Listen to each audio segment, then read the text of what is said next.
In this video I'll give you 6 tips to get your puppy house trained fast. These tips come directly from my book How to House Train Your Puppy, The Ultimate Guide, which I wrote in cooperation with 24 dog trainers and dog experts. Hi, my name is Robin and I'm the owner of the website puppyb.com. I'm here to help you prepare for your puppy in the best way possible so you know what to expect and what to do when you get a puppy. Besides my book How to House Train Your Puppy, The Ultimate Guide, I've written 3 other puppy training books, and I've written these 4 books in cooperation with over 30 well-known dog trainers. And again, these 6 tips I'm going to share with you in this video come directly from my book How to House Train Your Puppy, The Ultimate Guide. The first tip I have for you is do not use any puppy pads or newspapers. Many people are using newspapers or puppy pads to get their puppy house trained. They lay down papers in the living room or in the hallway so their pup learns to pee and poop on the newspapers instead of on the living room floor. And if you don't know what a puppy pad is the same idea as a newspaper. They are just a little bit more practical and cleaner because puppy pads absorb moisture. Because of this, your floor won't get wet, which will happen a lot quicker when you're only using newspapers. Furthermore, puppy pads often have a pleasant smell, which obviously won't be the case with newspapers. But because many people are using puppy pads or newspapers, it got me wondering whether these tactics are the best ways to get a puppy house trained. Of the 24 experienced dog trainers I spoke to, 95% thought that using newspapers or puppy pads was nonsense. They're saying it's a bit silly to teach your puppy to pee and poop indoors on puppy pads or newspapers first and then doing it all over again to make it go outside. Many dog trainers stress that this approach can make it challenging to get a puppy 100% house trained later on, making sure they actually pee and poop outside rather than on puppy pads or newspapers. And my second tip for you is to make use of a puppy schedule. A puppy schedule is a schedule where you plan out specific activities that should be done at specific times. Think of walking your puppy, for example. What is the best time to walk your puppy? When I talk about walking your puppy, I distinguish between taking an actual walk and only taking it for a pee and poop. You walk your dog 4 times a day, whereas you could be taking it for a pee and poop for as many as 14 times a day. Walks included. My advice for you is to create a puppy schedule with precise timestamps of when you should walk your puppy and when it should sleep and eat. It's necessary to stick to this puppy schedule so your puppy has an excellent daily routine.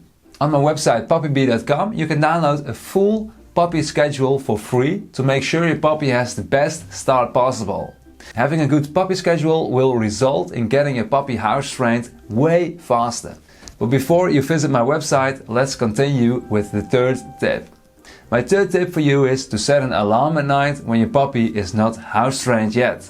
Imagine that your pup is sleeping beside your bed and you notice it has wet its dog crate when you wake up in the morning. You didn't hear the pup when it had to go to pee, so it would be wise to set your alarm clock the next night to offer the pup an opportunity to relieve itself. Setting an alarm will prevent you from staying asleep when your puppy really needs to go pee or poop. This process is also known as bladder training. You are training your pup's bladder, teaching it to resist the urge to pee for increasing periods of time. Proceed by setting your alarm clock at longer intervals, stretching your puppy's ability to resist the urge to pee. Keep in mind, however, that every situation is unique. If, for example, your puppy drinks half a bowl of water right before bedtime, you would do well to set the alarm a bit earlier rather than later. Still, the best solution is to place your pup next to your bed, allowing you to respond whenever it has to pee. This also makes setting alarms unnecessary, as you will wake up as soon as your puppy grows restless. And my fourth tip for you is not to punish your puppy when it pees or poops inside. When your puppy pees or poops inside, please do not start yelling at it. Shouting will usually cause pups to stop in the middle of the act of peeing out of fright. However, it also puts your relationship with your puppy under serious pressure. Since you actually want your puppy to be your biggest fan, you're not helping yourself at all if you start shouting. Shouting adds to the anxiety involved of peeing in your presence, causing many puppies to think it's okay to pee around the house as long as you're not there. They will think it's only a bad move if you're present. And remember, a puppy doesn't pee indoors just to annoy you, but simply because it feels an overwhelming urge to relieve itself. They have really tiny bladders, so they fill up very quickly. An added risk factor is the chance that your puppy finds it harder to pee in your presence because it has associated its startled response to the act of peeing. You have to realize that puppies learn through association.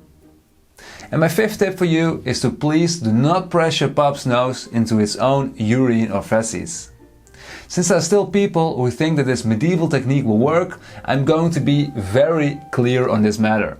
It is definitely a bad decision to press your pup's nose into its own urine or feces. Every single one of the 24 professional dog trainers I have interviewed agreed on the matter. It's an absolute no-go. And for the people thinking, who does something like this?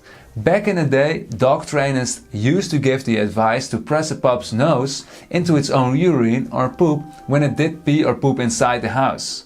The idea here is that this should teach the pup a lesson that it should not do this anymore. And again, every single one of the 24 professional dog trainers I've interviewed agreed on the matter: don't do this. My sixth tip for you: take your puppy outside after playing or napping. After playing a high activity game together and right after your puppy wakes up after a nap, be sure to take it outside straight away to allow it to relieve itself. And an extra tip for this: if you're not sure whether it's going to make it past the doorstep, pick it up and carry it outside. Well, there you have it, my 6 tips for house training your puppy. I hope you found at least one tip you didn't know yet, so you can work on that thing. If you like my video about house training your puppy, please give it a thumbs up so I'll know I need to make more videos like this. Please visit my website puppybee.com for more information about puppy training. And last but not least, please leave a comment below this video and tell me what dog breed you have or love. I love talking to other dog and puppy lovers. I wish you all the best with your puppy and make sure you enjoy every moment. Thanks for watching my video and I'll see you next time.